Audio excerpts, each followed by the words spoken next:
So obviously with that metal, that rag there, I hold it. So this I improvised, you know, half an hour, and you've got an amazingly effective holder for a ring. It's once again, oh, a lovely, very adaptable machine is a bandsaw. I used to use jigsaws, but a bandsaw is fantastic for doing things like this, cutting those grooves, cutting curves, and generally cutting off bits, you know, like half a second, and you cut one of those bits of wood for the jigs. Anyway, so this here is just a one of those off-the-shelf garden variety little abrasive wheels that come in different shapes, and so that is certainly one way. I want to have a better way that makes more of a curve, but yep, give it a go.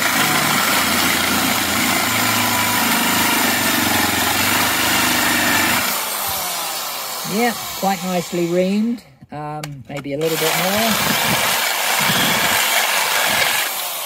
That will probably do, and I will turn it around and just do the other side so that it doesn't get in the way when I put it on the little holder.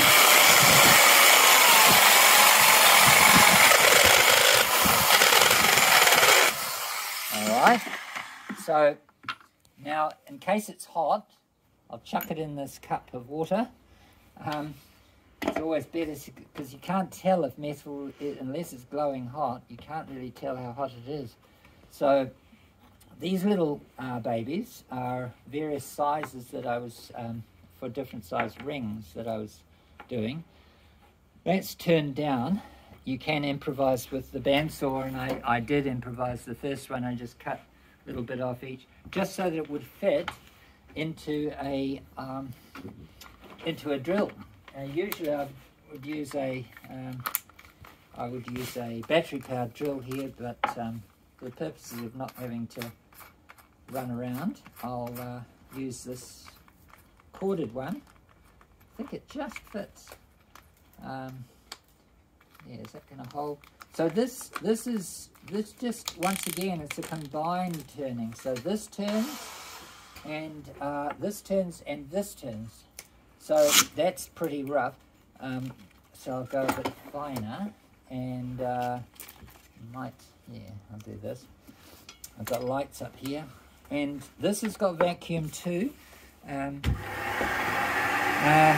an old-fashioned vacuum, which was really good. So it goes into the hole, into the box, and the box has got holes here. And basically, it's pretty effective for getting the worst of the dust away. So now I'm going to, sometimes I push this to just hold it like that, but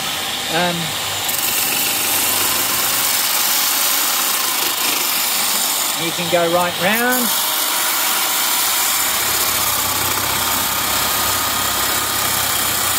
You can see it's starting to get quite shiny. And then I dunk it in that, just so to save my hand. I pull it off, turn it round.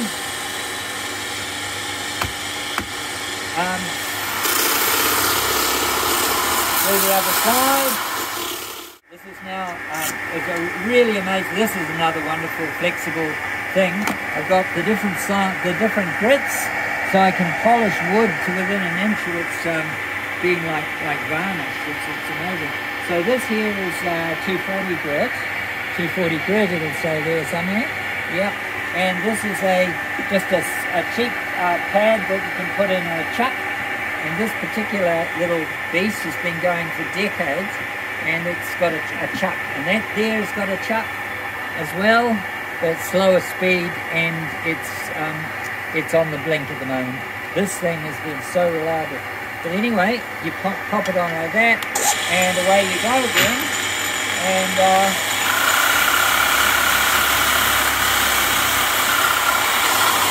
so I'm going to do, obviously you could go more obsessive. You could go really, really really, so I'm just turning it around to do the square.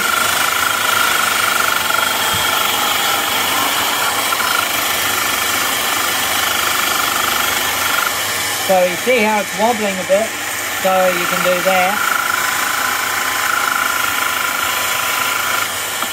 So we're now looking like a bought one almost. Oh yeah, I'll do one more grit. 600 grit. You can get these. I get these at Super Cheap Auto, and they're quite cheap, and they're amazing. It goes right down to 2,000 grit. So an average sandpaper might be 120 grit. So this is 600, I think it is, and that will give you a real quite a shine.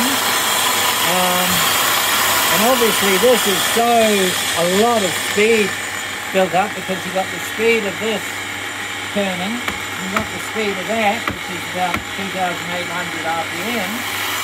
So you've got quick polishing. Once again, that is when you're thinking sanding, you have to think flexible. You don't think, well, where's the sander? You think, how can I smooth this thing? And there may be there will be a dozen different ways, and you basically, one more grip.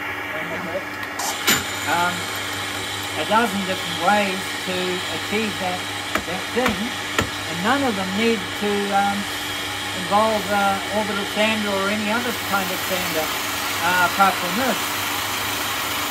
So and this is a lot quicker, turns out.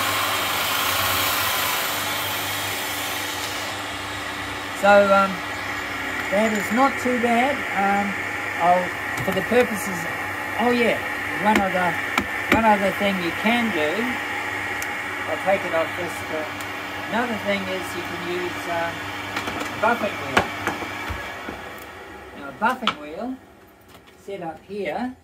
We've got another vacuum cleaner here. So that's sucking here.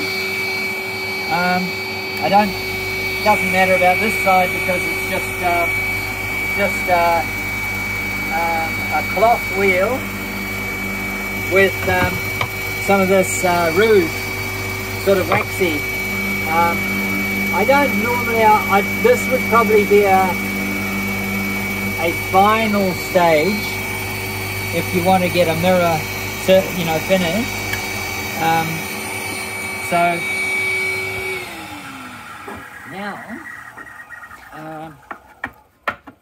now I'm thinking, oops, get that off, and I will show you another quick sort of rapid prototype. I'll put this back in. As you see, it's a lot easier to take this off the... These, by the way, are hardwood, some kind of hardwood. That looks like oak that we had lying around from the bandsaw. And so here we are, is the intermediate stage. So now I'm thinking I will demonstrate the quick start rapid prototype of the letter forge.